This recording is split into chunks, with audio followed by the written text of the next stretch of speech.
Finally, after months of speculation during the 2024 spring semester, UIS now has an athletic director. After the head coaching vacancies in the women's basketball team and both men's and women's soccer left Prairie Star fans worried about the future of UIS athletics, we now have someone to point the finger at. But please hold down your one-finger salute, Prairie Star fans. This guy just got here. Mike Hermann comes to UIS from the University of Pacific, where he served as the Senior Associate Director of Athletics for External Operations, and is being heralded as a home run hire for UIS. So let's sit down and talk to the man now leading the charge for the Prairie Stars. Ladies and gentlemen, the UIS Athletic Director, Mr. Mike Hermann. Great. So Mike Hermann, how's it going, mister? It's going well. I'm so excited to be here on campus, and I feel honored to be the Director of Athletics, so it's really, really going well. That's great. I think an interesting thing in kind of doing the research that I could on you was that I found out that you have a Wikipedia. I think you're our first guest that has a Wikipedia page. And so I was able to learn a couple things, and I found out that you grew up in Ohio. I did. Yeah, tell me about that. What was Ohio like for you? Ohio was good to grow up. It's a Midwest. It feels very similar to Springfield. I grew up in a small town outside of Akron. My father had a farm as a hobby, I think, to keep his oldest three sons very busy. But it was great to grow up on a farm there. I learned a lot of great life skills there about farming. You can't cheat the system. You got to handle things in process. You got to get the fields ready. You plant, you fertilize, you cultivate, and then you get the harvest. Or you can't go out of order. You can't speed up the process. And I learned a lot about discipline. That when you have cattle, especially dairy cows, and we had mostly beef, but sometimes dairy. You have to be on that twice a day. You got to be ready to feed them at the right time, and they're counting on you. So you learn a little bit about that as well. So, 3 older. So are you the youngest of 4? I am the oldest of 8. Oldest of 8. Yes. Wow. How many brothers? How many sisters? I have 4 brothers. There's 5 of us on the male side, and 3 sisters. Yeah. So and I think the other thing I learned a lot about on a farm is community. We worked with farmers that were near us to help them out when needed, baling hay or doing other things. And I see that with my brothers and sisters that still live in the area, where if one of the nephews is putting up a barn, then everybody will be there to help them. They'll be there to make that work. So that sense of community, is something I really learned from the farm as well. Yeah, I'm sure. So with your siblings, 8 siblings or 7 siblings? 7 siblings. 7 siblings. And my follow-up question to that was, who were some of your biggest influences in Ohio or growing up in that area? But I feel like you were one of the biggest influences to 7 other people. It is a bit of a responsibility being the oldest, no question. But my parents are really, taught us the work ethic, I think. And, my father always had a saying that you want to leave the situation better than when you got there. Yep. And that is something that I have taken to any place I've worked and and other places as well, places I've lived, communities I've been involved in, trying to leave it better than when I got there. And so I learned that from him. So my parents are definitely my biggest influence. And then, I got involved with athletics in high school. One of the assistant football coach actually at the time, asked me if I'd help put together a record book and for the football team. The program, the school had only been around maybe 15, 20 years. And I came back about a month later, having taken home all the files and working on them, till late at night, and presented a record book to him. And he looked at that and he said, "Wow, this is very impressive." He said, "You can get a job in this industry if you want." And that was really the first time that I thought, really, there's an industry like this that I could get a job in. So I would have to say Jack Rose was an influence as well. Jack Rose, and that was the football coach in high school? Yep. Wow. That's interesting. Yeah. Yeah, so it all started in high school for you. What about your siblings? Did they also find a career in similar areas, or where did they branch out to? No, they're all of them, all but one live within 15 minutes of where we grew up, and they do a great job with their families. And most of us went to college, so it started a tradition of going to college, and so that was very helpful. My mother got a job at a medical school there that was supported by 3 different universities nearby. So for those younger ones in the family, they could have a tuition exchange program to any of those schools. And so, they have education, and they're raising great families, and they're doing good things there. But a variety of no one was silly enough to go into college athletics. They did a variety of things. Yeah, it sounds like a very beautiful, prosperous family you got there. Very fortunate. Yeah. So then, moving on to college. Now you're in college. Sure. Did you leave Ohio for No, undergrad? I went to college in Cleveland at John Carroll University, and then grad school at Kent State. My aspiration going to college was to be a radio news and sports broadcaster. Okay. And It was that first weekend on campus when I got up to the football stadium. The sports director had invited me up, and they were having trouble getting on the air. And I saw a guy running around the press box like crazy, and I said, "What? Do you need help?" He said, "Yeah, my guy that was going to do defensive football stats can't be here. Do you have any idea how to do that?" And I said, "Well, I did that in high school." And so I did defensive football stats, made $5. Nice. And I was introduced to athletic administration. So, yes. That's awesome. I kind of have a similar story too. I mean, I was good friends, I am good friends with the former Student Athletic Advisory Committee president, Jade Aubrey. She still runs for the track and I believe cross country as well teams. And she connected me with the previous compliance officer for the program, Zoe Suma. Zoe? Mm-hmm. Yep. And I sent her an email saying that college athletics, I kind of have an interest in it. I want to learn about it. Do you have a minute for me to sit down and talk to you? And I go into her office, and she's like, "Oh, hi, how's it going?" And she kind of tells me about her job, and she's like, "So do you need an internship?" And I was like, it kind of turned into a job interview right then and there. Sure. And this was last fall, so then she was like, "All right, well, next spring, I could use the help. I'm fresh on this job too. I could use an extra hand. And sounds like you need interning hours to graduate," which was true. I put that in my email, and she picked up what I was putting down, and so she gave me that opportunity, and I wasn't given $5, but I was given 3 credit hours, and I was able to graduate with my undergrad last May, thanks to Zoe and thanks to that opportunity. So I was kind of exposed to it in the same way. I kind of just walked into a building that looked like it was on fire and helped put a couple fires out, and here we are. I think sometimes people are surprised by the breadth of jobs that you can find in college athletics. And we have a business manager that's working on accounting kind of things. We have our compliance people that are kind of in a legal compliance kind of situation. We have our academic advising team. We have our marketing people. We have our communications staff. So, it's a wide variety of things outside of the element of sports where we have athletic trainers and we have strength coaches. So, there's a great breadth of jobs there. And so I think oftentimes when people are thinking about working in college athletics, I recommend they come in and try a couple internships to see what they like, because you better like it. You want to find something that you want to do that really is a passion for you, and you have to understand your why. And I think that's really important. So I think doing an internship is a great way to do that. Yeah, it's very interesting you say that, understanding your why. And I think working with Zoe, it kind of made me find my why. I got to become a lot closer with some of my athlete friends. She would always joke with me that whenever she walked into the room, people would go, "Ugh," because she only came with bad news. So whenever they had like compliance related questions, like anything from the transfer portal to redshirting to injury waivers or things like that, it would be very common, especially throughout that semester. They would come to me, and they would ask me what I knew about it, and sometimes I'd have to defer to Zoe to some harder questions, but 9 times out of 10 I could answer them pretty well.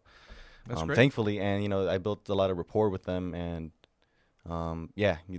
like you said, we'll get into it in a bit. Those opportunities, I kind of want to talk to you a little bit about that. It gives you a taste. An internship really gives you a taste of what it's like, and you can see whether you like it or not. And I love to get people behind the scenes, because especially former athletes, they come back and they come to work for us in an internship role, and they're like, "I had no idea all these things are happening behind the scenes." I roll into practice, I go to the games. I didn't know all these other things were happening, and all these professionals are doing this to prepare for our game. And so it gives them a greater sense of appreciation, I think. Oh, yeah, it does for sure. But let's go back to you. Okay. So, again, I was looking at, this wasn't on your Wikipedia. I think it was like on some kind of Q&A thing you did for the school. I found out that you're like a presidential historian. Is that like a self-prescribed title you gave yourself? Oh, it is. No question about it. I did. No, I can relate too, because I'm a self-prescribed Supreme Court historian. Okay. See? I didn't necessarily study it in my undergrad. I majored in legal studies, but my minor's in sports management. So I've always geared my studies towards like sport and contracts and antitrust and all that boring stuff that people usually wouldn't associate with studying law. People think of the glamorizing stuff, criminal law, family law. And I intentionally wanted to study the boring stuff, and that included the Supreme Court for me. And for you, it's the presidents, and I think it's awesome. Well, I appreciate that. Yeah. I also have been I dabble a little bit in presidential history. Okay. I know a little bit. But do you have any of your favorites that you like to study or read up on?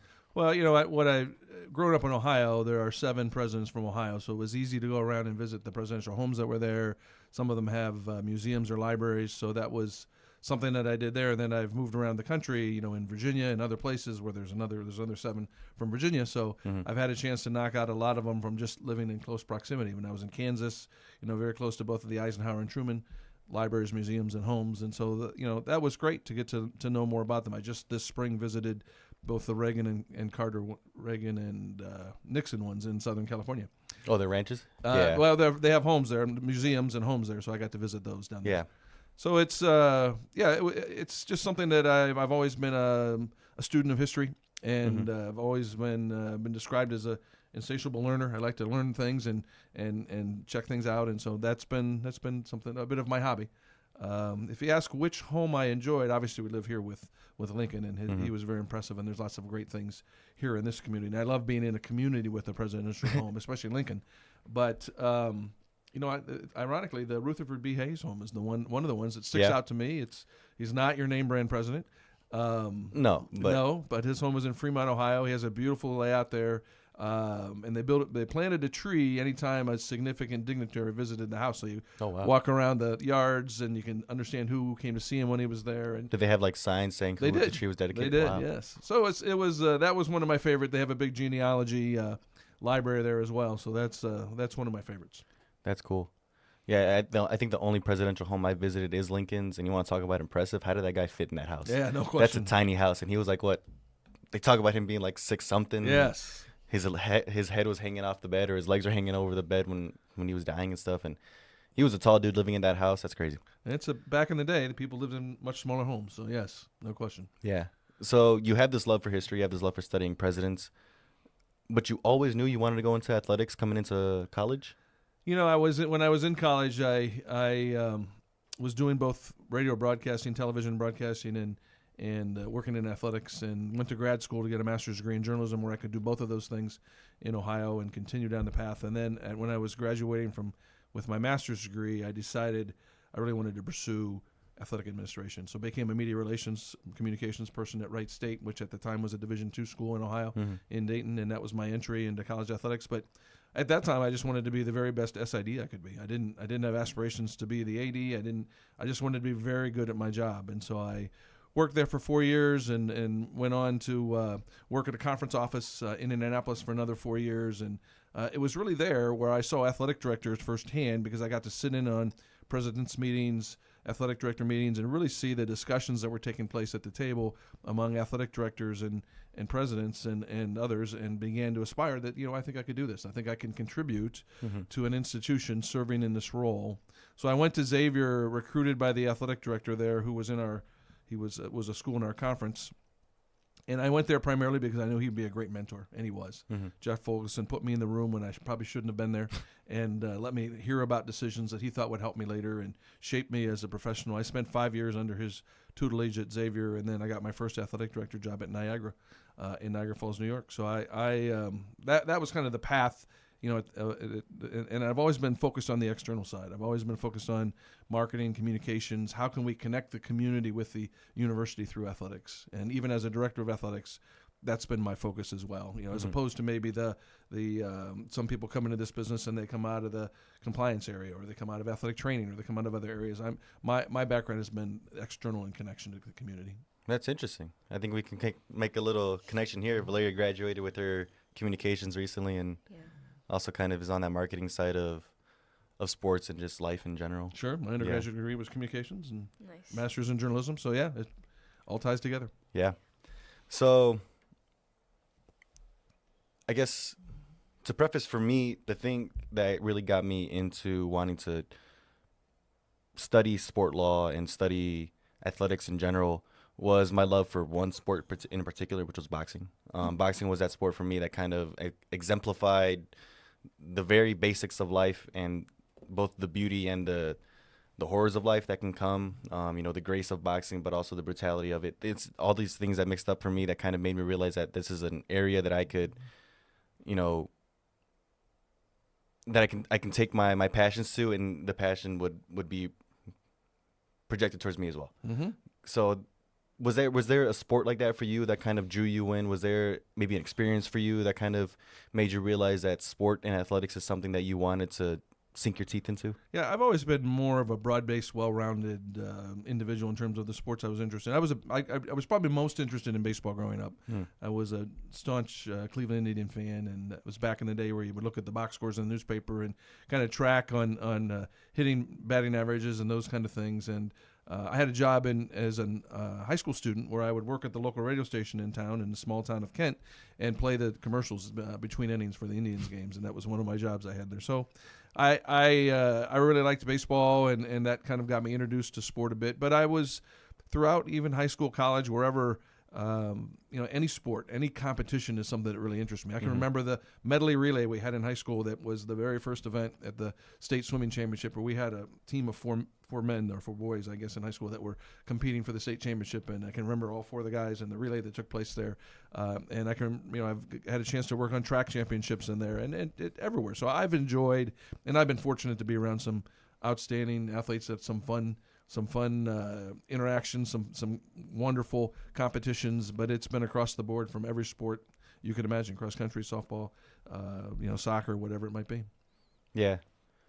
Yeah, I think we can kind of find some similarities there in between you and I, because, mine was a little bit more honed in on why I came into it, but also I feel like once I found that this is what I want to do, I feel like that eventually, so you realize that you wanted to be that branch between the community and sport and connect them through different mediums and things like that. For me, it was the protection of competition, because I would also say that as I've become more involved in sports and in things in even athletics here, I've become more as a self-prescribed competition junkie. I love all forms of competition. Sure. I remember in the Olympics in the summer they had breakdancing, and I caught myself watching breakdancing, like I knew what was going on or who something. Who would have thought that? Right. Exactly. Yes, exactly. Yes. I know, but like I picked up watching Formula One. I picked up watching golf. I picked up watching even ping pong, and these different forms of competition made me realize that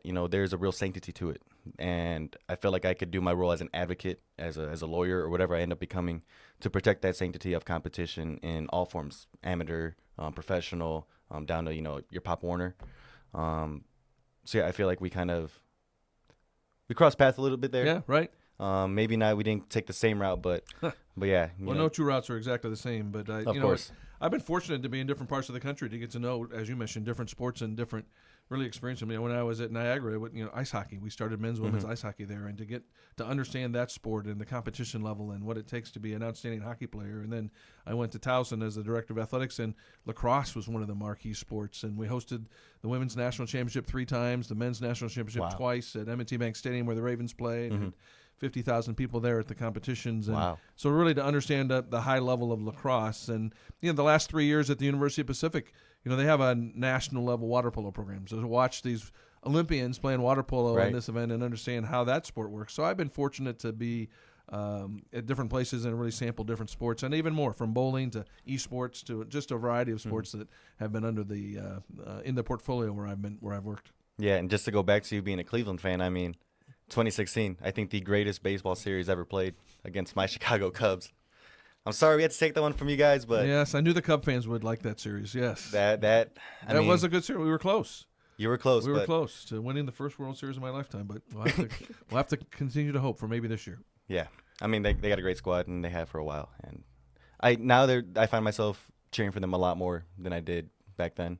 Even like right after the Cubs won, I still was kind of like, no, I hate the Indians. No, but now they're one of those teams I really want to see them win it all. Well, and frankly, too, I was happy for Cubs and Cubs fans for them to get a win as well. They had been long waiting as well. So yeah, I can say the same thing too. It's my first World Series in my lifetime.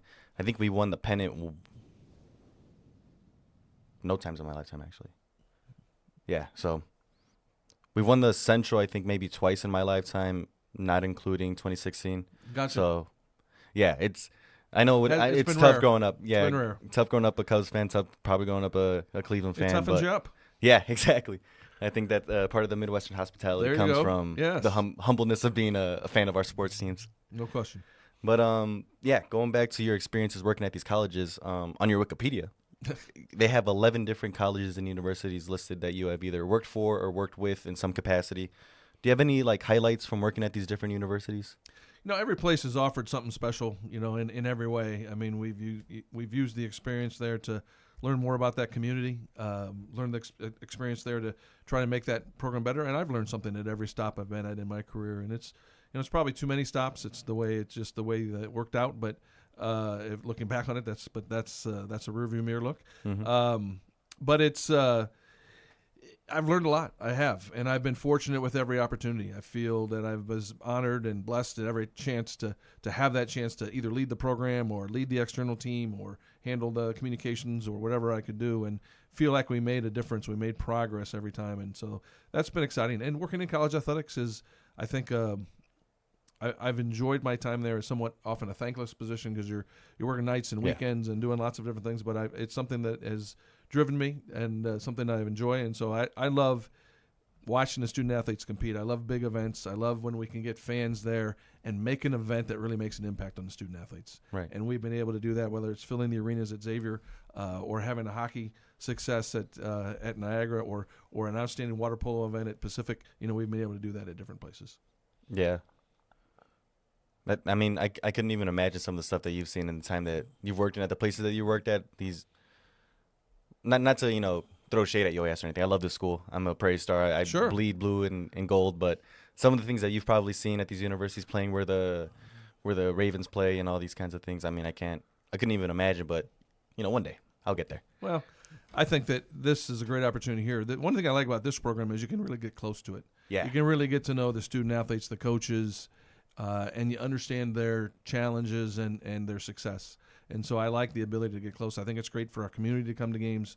It's easy in, easy out. They can get close to the games. They can bring kids out to watch our teams play. We might have young basketball players watching our college team, or young soccer players, or baseball players, or softball players, volleyball players. So I think that's wonderful. And if we can provide that opportunity for our community, for our youth, to come on our college campus and see a sports event, and maybe some of those kids come from a family like I did that might be the first in their family to go to college, or the first to graduate from college, and so it's their opportunity to experience a college and think maybe this is a place I could be, which is something I did. My first steps on a college campus was going there for an athletic event. I went to a football game at Kent State, first time I stepped on a college campus, and so anytime I can provide those opportunities to other youth and members of this community, I love doing it. Oh, of course. I can attest to that. Valeria and I are both first-generation students as well. Terrific. So, coming to college games here, it's completely different. We've been to Cubs games. I've been to Bears games, but going to a game where like these are high-level athletes that are performing at the top. I couldn't even ever imagine playing against some of the basketball guys here, even the volleyball girls here. They'd smash the ball in my face. Yeah, no question. And me as well. Yeah, but then again, coming back and going to class with them and shaking up with the basketball guys or saying what's up to Irini or something like that, like the fact that they're so personable, and to me as a first generation student coming here and realizing that college isn't going to Oklahoma or going to somewhere like Texas A&M and see Johnny Manziel or someone huge or something like that you could never imagine even sitting next to in a classroom. No, that's not how it is. Well, that's another thing I like about this school is you're going to have interaction with the student athletes on campus, and they're your friends and they're your classmates, and to watch them compete. And there's something special about college athletics when you're there cheering for your school, your team, your classmates. That's a special experience, and that's what sets it apart from professional sports, and really makes it special. Oh yeah, Valeria knows at the soccer games I go crazy for the guys. Some of them are like my good friends, even guys that have left the program. They've come back and played us, and I'm still cheering for them to do good. Hopefully they don't win, but I hope they do good. Right. But yeah, is that what kind of drew you to this job opening, besides the fact that there was a job opening here? Well, I think a couple things I was interested in this position. One is, as I was chatting with people in the search process, Dr. Clark and others, and Chancellor as well, they were looking for somebody to help build the bridge with the community. To be that outbound contact to work on building the bridge, and that's something I've been able to do at other places and feel comfortable in that role. I love this Springfield community. I've been out meeting with a lot of people in the first 3 months that I've been here, and I have many more on my list to visit with in the next 3 months. But I think I want athletics, and me as the leader, others, coaches, and others will help as well, to be that connector with the community, because the better the connection with Springfield, it's really a win-win. For Springfield, when they start to see that this is a place they can bring their kids to watch college athletics, when they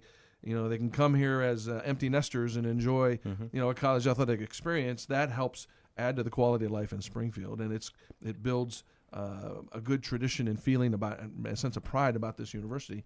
And for our students, it's great when the community connection is as strong as it can be, because then it's easier to get internships, it's easier to get part-time jobs, it's a better quality of life in the community where you know where to go, and there's a sense of you're part of us when you're here in town going to UIS. And so I'm looking to build that connection even stronger than it's been, and so that's one of the leading things they were looking for.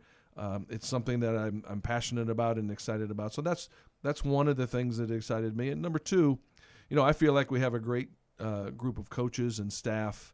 I think a good administration. We have all the pieces in place, and so to work together in partnership with them to, just kind of mold our culture a little bit so that we're all pulling in the same direction and have the same vision. And our coaches are great, and they've responded very well to the vision that we have. And so, the putting that together and leaving a legacy of leadership here is something else that I really hope to do in my time here. So I felt like this is a really good fit. And at Pacific, I was a senior associate AD managing the external side, and I wanted to get back to an athletic director seat. I really think that that's my calling. This is the fourth school I've been in AD at, so I really feel good about the chance to lead the department, and feel great about the chance to be here and really make an impact over a series of years. Yeah, well, not to try to sell Springfield any more than it needs to, but obviously you got the job and you're here. But I think to attest to Springfield's connection to sports, we have all those sports fields that's right across the campus here. We have a lot of youth programs. We have a very robust youth soccer program here in Springfield, but we also have that I think it's like the Shields Sports project is coming up, that one's coming up. So the future for youth sports here in Springfield looks bright as ever, and I think being able to expose them to a high caliber Division II athletic program like UIS and like the Prairie Stars, I think there couldn't be a better marriage. I agree with you 100%. I had lunch this week with Brandon, who's the new general manager of that Shields project, and he is very interested in working in partnership with us, and I'm excited about that as well. That'd be awesome. Yeah, I think that this is a sports town. They love their high school sports. They love sports, and so that's great. That's a real asset for us. And so, we just need to share with them the things we can do, and I think it'll continue to grow stronger and stronger. Okay, yeah, I think it's only up from here for Springfield, especially in the sports world. I agree. But going back to where you were previously, what are the difference between an AD role and what you did on the external side? Well, at a Division I school like Pacific, there's a bigger staff, so my focus was really on almost strictly building the connection with the community. So out working with them on different projects, building partnerships with chambers of commerce or businesses to have events at our games, to bring people out to our games. It was building that external team. When I got there, we had a 10-person external team. I think 8 of the positions were vacant due to COVID and some, kind of a hiring freeze that was in place during COVID. And so I got to, select the staff that handled communications and storytelling and outreach and ticket sales. And so that was really good. And we made great progress in the time I was there. Feel good about what we were able to do. And it's similar. I had a similar job at Xavier, and I had a similar job at Old Dominion. So I've been fortunate to have that kind of role at a couple of different institutions, which has been very rewarding. Yeah, that's just very interesting to hear about all the different opportunities there are to work in athletics, and college athletics specifically. But that just, can make you only think about the large amounts of opportunities in professional sports too. So, yeah, just something to keep in mind. But so you talked about the things you liked about UIS before you came here and the things you like about it now. Coming into the role, maybe even as you took your first couple of days here in office, what were some of the things that you said, okay, this needs to change? This needs to be revamped, or we need to do something here, juice this up? Or what were the first changes you made when you came here? One is to make sure we were all shared the vision, and I think our coaches and staff have really quickly endorsed the vision that we have to be. The university has stated it on the website. It's not my vision; it's the university's vision, and it's been out there for some time to be a premier NCAA Division II program in the Midwest. And so it is finding the elements that make us premier. What are those elements? What do we need to do? And it's working on that strategic plan to lay out those areas we might be a little deficient. We need to work on a few of our facilities, our outdoor facilities in particular, to make sure that they're as fan-friendly as they could be. And a couple of our facilities fall short in that regard right now. And so, we need to come up with plans to address that so that, when you go to a baseball game, there's concessions there, and there's a true restroom as opposed to a porta potty. Right. Those are steps we need to take. We need to make a long-term decision on where the softball venue should be. We're in part of a park now, and should it be over by baseball? Where should it be, and how does it play together with what we want to do with baseball? So we need to identify that as well. We have a premier, the soccer facility has been the landmark facility on our campus, first athletic facility built here, site of national championships, both that we won and that we hosted. And it's a lot of the community has come to Kiwanis Stadium, but Kiwanis Stadium needs a facelift. And so figuring out how are we going to put that facelift together to make it an even better experience for fans when they do come. So those are some of the things that I think I saw initially, and even during my visit, that they're going to be things that we're going to need to improve on. And it's finding the right community members to help us make that happen. It's finding the right partners, and so that's the task we're on, and that's the search that we're in. No, those are very honest answers too. I mean, I think those are pretty much all of the, I guess you can call them gripes, that I hear from some of the athletes here. Are mainly about some of the facilities and helping make them more fan friendly, so they can get that energy and of the environment that they want. But it's hard with some of the things that we have now. But I think in the future, with the right plan, we're gonna get there. Yeah, you just got to make a plan and make a list and pick it off one at a time as you go. And on the other side, I mean, it's not all doom and gloom. I mean, the track, the recreation center is one of the top 3 or 4 basketball, volleyball venues in our conference. Yeah. So it's a great place for basketball, volleyball. It's a living room for the campus community to come enjoy a basketball game or volleyball game, or when we're not playing, anything else they want to do in terms of pickleball or badminton or other things they can do, basketball they can do on the courts in there. So it's a great university facility. So that one is terrific. We have an on-campus cross-country course. I've never been into school with an on-campus cross-country course. It's great. We have the space for it. We do. And so that's an asset. We took advantage of it.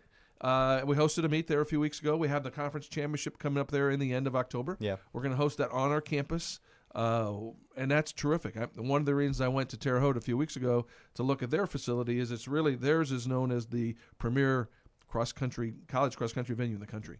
So I wanted to see what is that? What are the elements of a premier facility? And so I got to see their facility in action. There was a lot of fog, but once the fog lifted, I got to see it even better.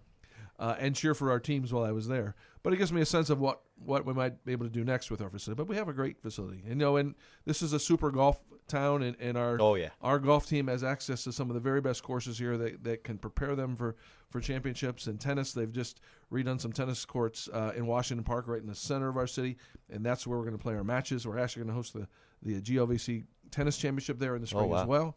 So, a number of our sports have really good facility situations. Yes. It's just those others that we need to pay our attention to and address, and that's what we'll do. Oh yeah, I can attest to the golf culture here in Springfield. I'm an avid golfer. I try to be. Wonderful. Not a great golfer, but I've played some of the courses where some of our golf players have played and played with them, and I played some of the courses where I've heard stories of some of our athletes snapping clubs and throwing them into lakes. So we've got some tough courses out here. There are, but and that prepares you for competition. Yes. It does. Yeah, I'll tell you the test of a golfer. I was just thinking about it last week when our golfers were competing and it was pouring down rain outside. The fact as a college golfer, you got to go out in the pouring rain and still compete and try to do the best you can to put the best score up for your team. That it takes a real dedication in that sport that people sometimes overlook. They kind of think of golfers, or they kind of have it easy. They're out of the golf course all day, but it is tough. It's a tough sport. And I take my hat off to our golfers. It's mentally tough. It is. No mentally question. draining sport. I mean, man, I don't think there's a more frustrating sport to play. It's so simple. Get the little ball in the hole. Well, if you can figure out a way to put that bad shot behind you and move on to the future, that makes a successful golfer. You got to just forget about that last shot and work on your potential moving forward. Oh yeah, that's difficult to do for sure. Yeah, at the end of the day, it's a great mental exercise. Golf it is. And I think it prepares people for life. I mean, that's a little bit how life is, Yeah. Sometimes in life you're going to encounter things that don't go your way. So how do you put that behind you and move on? And, I think our golfers, our tennis players, any of our athletes can use their athletic experience, as a tool to figure out how they might be able to do that better. Yeah, I was going to say that's really not just golf. I've seen that with almost every single sport here that I've watched or that I've gotten friends with athletes, and they've told me about their bad days or bad days at practice. And at the end of the day, these are high caliber athletes because they recognize when it's time to, put that behind them. Sure. And that's why I'm not a high caliber athlete, because I still suck at golf. But yeah, coming back to, I guess, the office of athletics, and going back to a conversation we kind of started with, and that's increasing the opportunities for students to, I guess, find that entry port into athletics. How do you think we can do that? How do you think we can avoid my situation where I'm, walking into an office curious and it turns into, oh, please help me? Sure. Well, I think a couple things. One is we are planning to do some outreach to appropriate classes to just so we can make people aware of the opportunity. I mean, I think that's number one, is that there's an awareness that, hey, this is something I could consider right here on campus, something I could do that might be up my alley because I'm interested in business and I can work with the business major, or I'm interested in human resources and I can do some things here, or I'm interested in how our games work and facility operations, I can do some things here. So that is that's something we can do, is get out to the classes a little more. But I also think I encourage students to come talk to us and don't wait till your senior year. Come early on. No pun intended. No, I didn't mean to point anything out there. But come in early. Come and see us. I will make time for anybody that wants to come in and talk about what it might be like to work in college athletics. That's how I got involved in this business. I remember the director of athletics at my college, who was also the swim coach, and how instrumental he was in making me feel welcome and guiding me as a young student professional in this business. And so I will make time for others. I love to do that. And there's lots of entryways into college athletics, lots of different things you can do. And so to try a few out and figure out what is the best for you, and then figure out what does that plan look like? Okay, you like compliance. Do you want to then think about getting some experience here so it can set you up for a graduate assistant position somewhere else that can prepare you next? Or you like marketing, and what are some things we can do from a marketing standpoint, how we can get you experience, and then you can maybe be eligible for a GA position in marketing.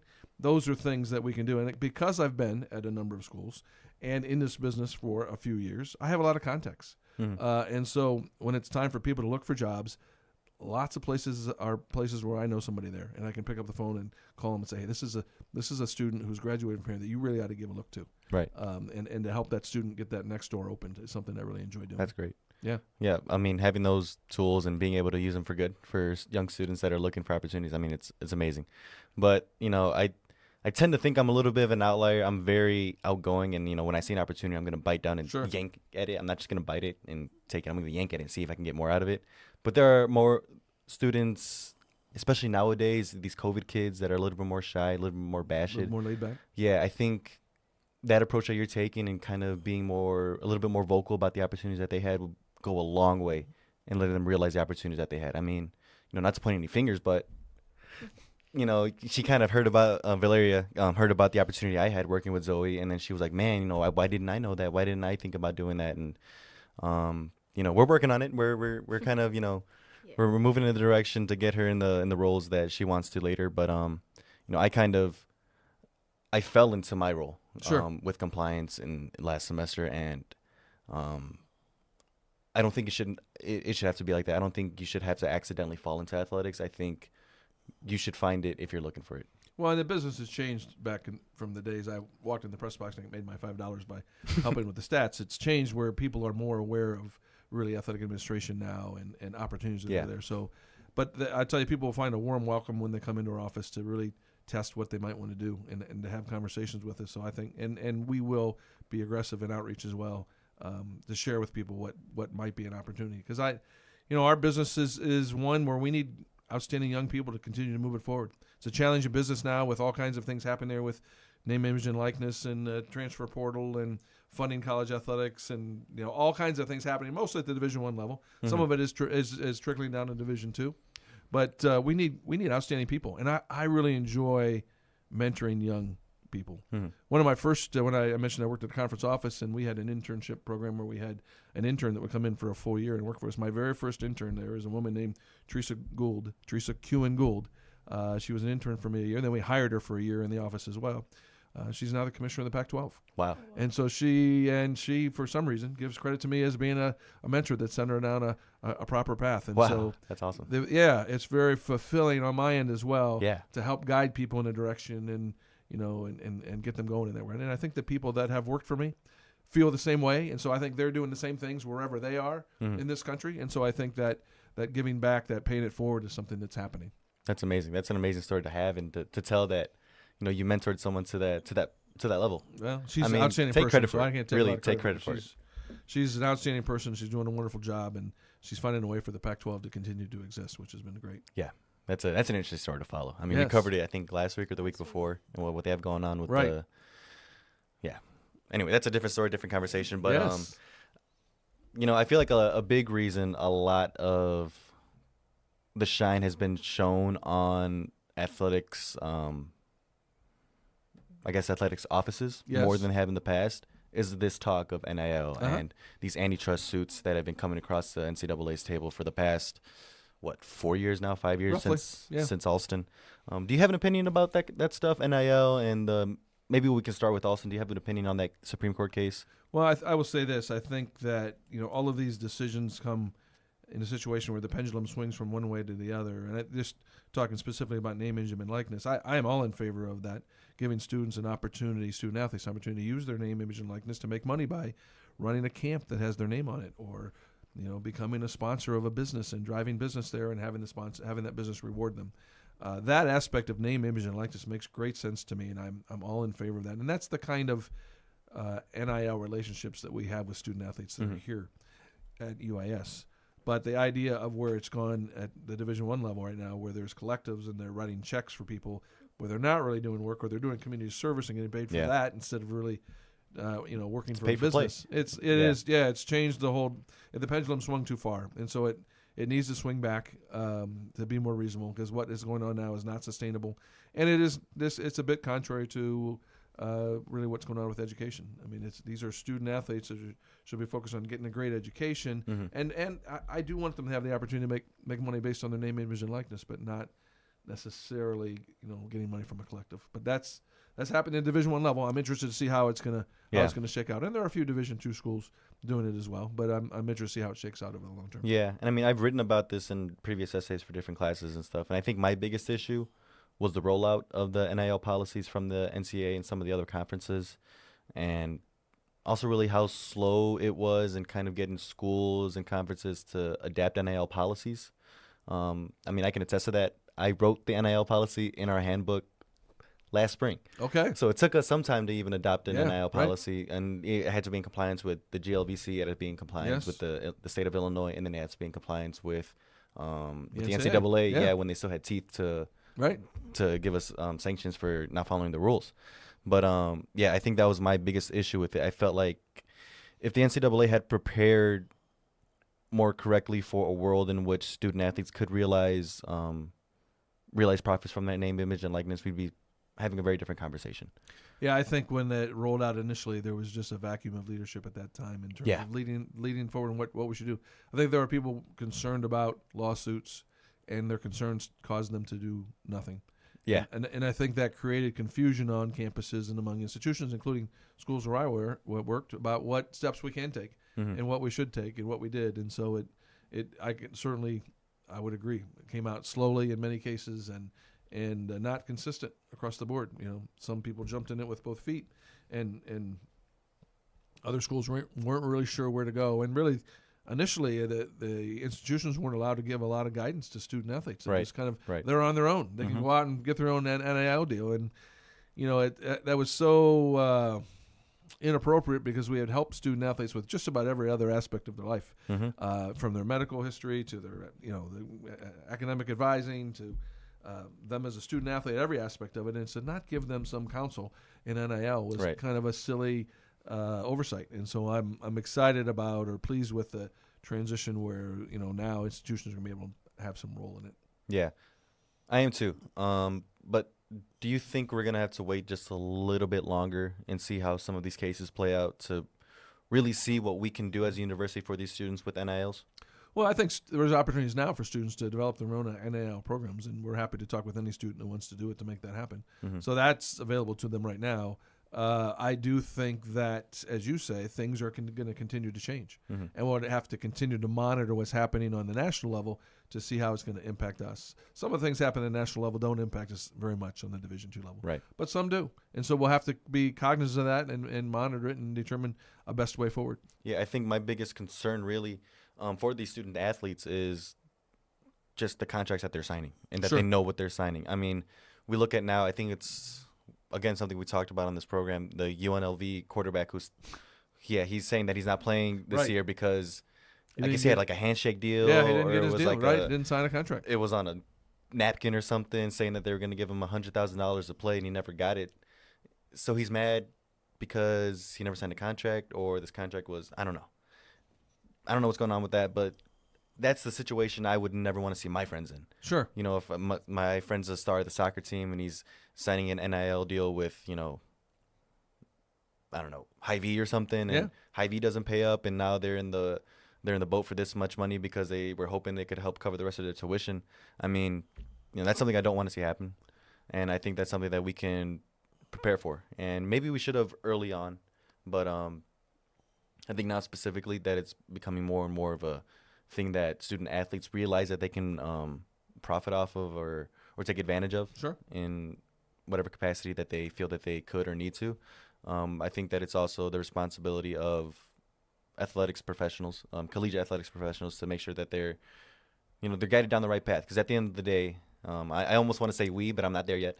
But athletics professionals, collegiate athletics professionals, really are there to kind of mold what started out as kids into adults. I started out as a kid here in college, and I've molded through having different mentors and people like that, and to become the young man that I am today. And I think that we're doing the same thing a lot with these athletes, but it's different, because they're athletes. They're playing at a high level, and maybe they have aspirations of going professional, or they have aspirations of doing this. And with that comes a lot of cameras in their faces, or interviews, or contracts to sign.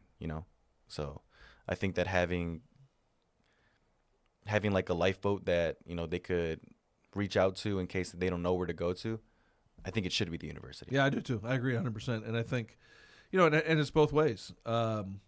It's important for them to understand what they're getting from Hy-Vee. It's also important for them to understand what they're agreeing to do. Yep. What are the elements? What have they said they will do, and how do they fulfill that agreement? Because I've also seen agreements signed where the student athlete just didn't fulfill the agreement. Like, what? I was supposed to do this? Yeah, exactly. Yeah. Didn't read the fine print, as Exactly. they say, and so they didn't do it. And so, it's important to have that education so they have a clear understanding of what they're doing. No question. That's great. So then with that, another question I have now, let's get a little bit more into the Prairie Stars. This is not a loaded question or anything. Okay. But to you, what comes first, the program or the athlete? Tell me more what you mean by that. What's more important to you? I see. Yeah, developing a robust athletic program, or making sure our athletes have the best athletic experience here? Well, I think that one of the things we need to do is provide a great experience for our student athletes. So that really is our focus, providing that great experience. The success of the team, wins and losses, come by the work you do providing that great experience. Mm-hmm. You don't necessarily even plan for, okay, we're going to win this game, do this. You do these things to instruct your team, provide the guidance, and create an environment where they can be successful. You need to create an environment where they all feel valued. Mm-hmm. And in some sense where they feel loved, and there's a sense of team, and together they can achieve something special. But you can't do that unless you have the whole group together and you're working to do that, and trying not to almost leave no man behind or no woman behind, right, kind of concept where you make sure that all people are on board and everyone understands their role, and they understand, and they may not be happy with their role, but they also understand how do they get a different role if they want a different role with more playing time or something different, and then there's a sense of value and caring among the team. That's the most important thing. The wins and losses will come when you do the right things with your team. You're coaches that are great teachers, coaches that are good with strategy, coaches that care about their student athletes and share with them that they care about their student athletes. They're going to be successful. Yeah, and it's just encouraging our coaches to do that and developing an environment that allows them to focus on that and do that. Yeah, I think that's pretty much how I thought that answer was going to go. And, that's how I saw it in my head, too. It's kind of like a chicken and the egg kind of thing. And the egg is kind of having a good program for the athletes that they're happy and makes it appealing to come play here. And what comes out is a beautiful, great athletic program that wins consistently and that we've seen in the past couple of years. A great program that makes people want to come and play for us, and that has a great community. And I think it starts as that egg and as that experience for the athlete. And some people say, hey, we need an athletic program that's going to win 4 conference championships a year or whatever the goal might be. Right. And I don't think setting conference championships as a goal is a good idea, because I think it's the other things. It's taking care of the student athletes, developing them, having success. You can use wins and losses as a measure of how things are going and what's going on, but it takes a special year to win a championship, and what those other teams are trying to win too. And so it's there's a lot of things that go into winning championships, and so that's using that as the ultimate test and the ultimate goal is not not a great one, but providing that great experience. And part of having a great experience is having a program that's successful. Really hard to provide a great experience if your team is 2-25. Right. You need to have a program that is competitive and has and wins more than it loses, and is there's a sense of progress with the team. Right. No, I think the one main downside to having a really successful Division II program is turnover. I kind of wanted to get your opinion on that. Sure. What's your opinion on maybe students or maybe even professionals using a high caliber Division II program to get to a next level? Well, I think that happens at every level. I was over at Lincoln Inn College today talking with them about things that are going on there and happening at the junior college level. I think it happens at every level. It's not just Division II, but people are going to have opportunities. I mean, there's many stories about some top level Division II athletes that have been able to be successful at the next level. Mm-hmm. There's also student athletes that haven't been able to do it. They thought they could. The grass looked greener, and it didn't work out. There's a high percentage of student athletes that go into the transfer portal that don't end up anywhere with a scholarship. That's the worst case scenario. Mm-hmm. And that's something that we need to really advise our students more clearly on. What are the risks when you make those kind of steps and do those kind of things? Because there are risks that go with as well. The grass is not always greener. The other piece that goes with that, in terms of student athletes and transferring, is really if our coaches can share with them what the player development plan is, which hopefully was shared with them during the recruiting process. Here's how I see you coming to a program. Here's my player development program for you as part of my program, and it's revisited throughout their career. Then they'll feel good about the fact that they're making great progress and they're able to achieve their potential as an athlete here. Mm-hmm. Will there be times where they think they can go somewhere else and do something? Yeah, sure, that's going to happen. But by sharing with them that player development plan, I think that really gives you a leg up when you're working with athletes. There's a football player that was at Toledo, a defensive back, who was there for a couple of years, and he was an all-conference player, and the other big schools came calling. Mm-hmm. Hey, we want you to come to our institution and finish your career here. Come to Alabama or wherever. I'm not sure what schools it was, so I probably shouldn't have mentioned any names. But going to some other major college teams, and he made the decision to stay at Toledo, which is a good Mid-American Conference level. He said, "Look, my coaches here have a plan for me. Mm-hmm. They're going to develop me, and I can make it to that next step from Toledo just as easy as I can make it somewhere else. And I'm sure of the coaches I have here and the plan they have for me. I don't want to risk going somewhere else and maybe it doesn't work out. Maybe it's not, maybe someone else is coming as well, and they're gonna get the playing time over me." And that young man ended up being a first round draft pick. Wow. By staying at Toledo. He made a good decision. Had a great final year of college football and became a first round draft pick. So that can happen. You don't have to go somewhere else to achieve your goals. You can achieve it wherever you might be. Yeah, I wonder. You might know the answer to this question, but you call it the player development plan. Is that something that you instituted here, or has that been here? It is something I've talked with our coaches about. I'm sure many of our coaches have used it. It is something I've had a chance to work with some outstanding individuals in terms of college recruiting. It's something they've shared with me, and I've worked at other places to institute where you share that development plan with them during the recruiting process, so they understand that you have their best interest in mind. And I'll tell you what, I had a great experience this week. I had a young man and his family walk into my office with our golf coach, and he wanted to let me know, the golf coach, that this young man had just committed to come to UIS. And so I shared it with him, and I said, "What was the deal?" And he said, it's this coach. Mm-hmm. He has a holistic vision of how to develop the players in this program, and we really liked what we heard. Michael Leota? Yes. Yeah, I've heard great things about him as a coach. Yeah, and so he's got a great vision. And sure, he wants to be a very good golfer. He wants to be part of a team that wins a conference championship. Yeah. But it's the holistic vision that really sold them on recruiting day, and they made the commitment. And I was tickled to be able to be part of it and hear the conversation, and it's been one of the highlights of the week for sure. Yeah, that's great. But that just makes me think back to the past, even the recent past. Makes me wonder if those conversations were had with some athletes that, have left in very recently. Maybe just a little bit before you got here. I won't say any names. I won't even say what programs they left out of. But, it makes me really think about if that conversation had happened, if it didn't, who would still be playing on our teams, Sure. The different makeups of our teams and what they would look like. So I think that is something that is definitely needed, especially at a level like UIS. Sure. We're a high-performing, especially within our conference, at almost every sport. We're gearing up to be, a high-performing a high performing school within Division II We are. nationally.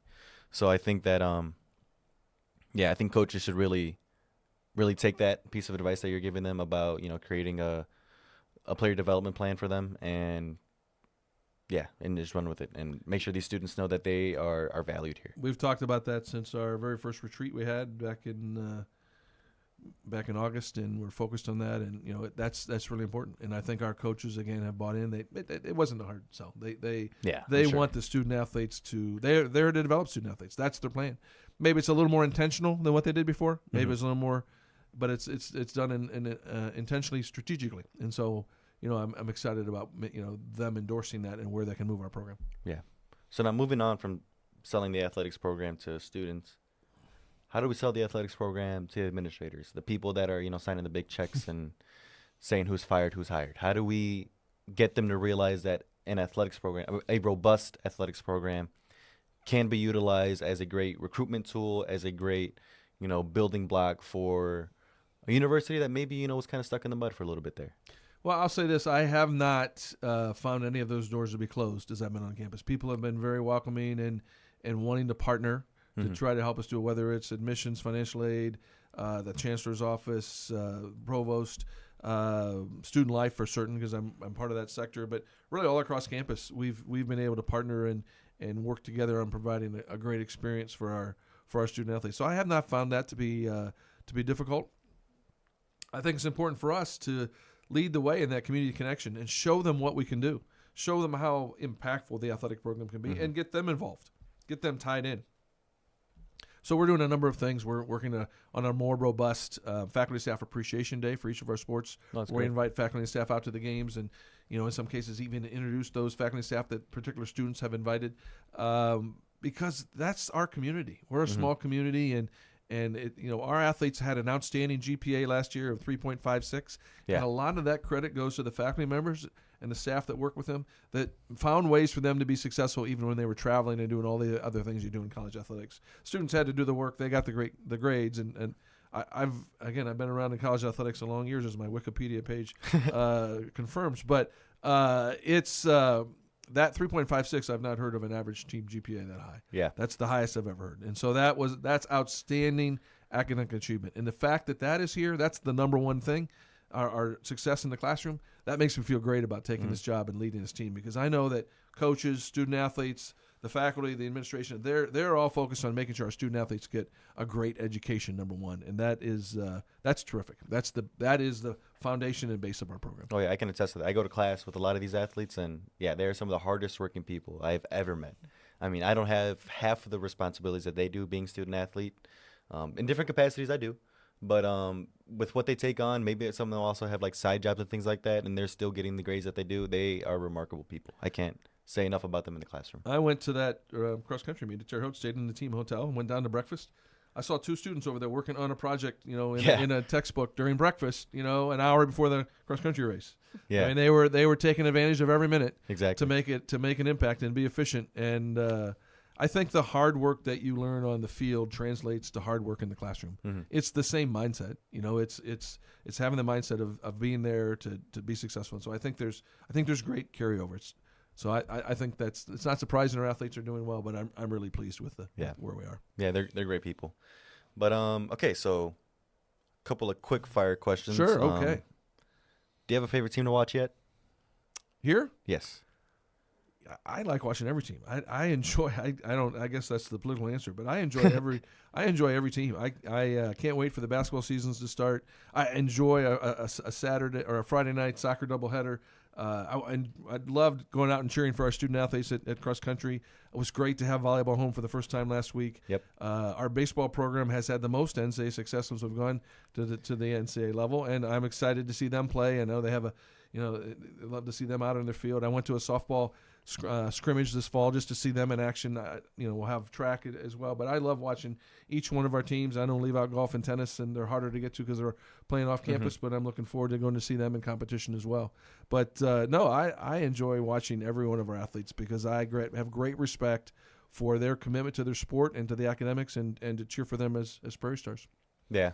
I mean, I would probably give like the same answer, but I think I would have to say volleyball. Okay. I'm a big I volleyball thought you fan. were going to go with soccer, so you caught me off guard there. No, I love going to the soccer games because I like getting loud and All I like right. cheering for the guys, and I'll make them chuckle from Gotcha. from the seats and stuff. Yes. But I've been to basketball games, I've been to baseball games. And talk about being a baseball fan. The baseball games here are awesome. They're so fun. This is a very fun team to watch. Terrific. Very fun team to watch. Score a lot of runs, which is Yeah, great. they do. That makes it fun. But volleyball, I've always loved volleyball. I played volleyball through high school, so seeing these girls just It's smack the ball. fast-moving Yeah, and they exciting. are Yeah, no question. explosive. This is an explosive team this year. Very high scoring team. Yes, So yeah, I think for me that's the most fun to watch. I agree with you. Next question. Sure. What is the message you want Prairie Star fans to hear from you, new athletic director? I want Prairie Star fans to hear that we are their team. We want to be the team in town. So I read something in a publication just this week that said we were a college team in disguise.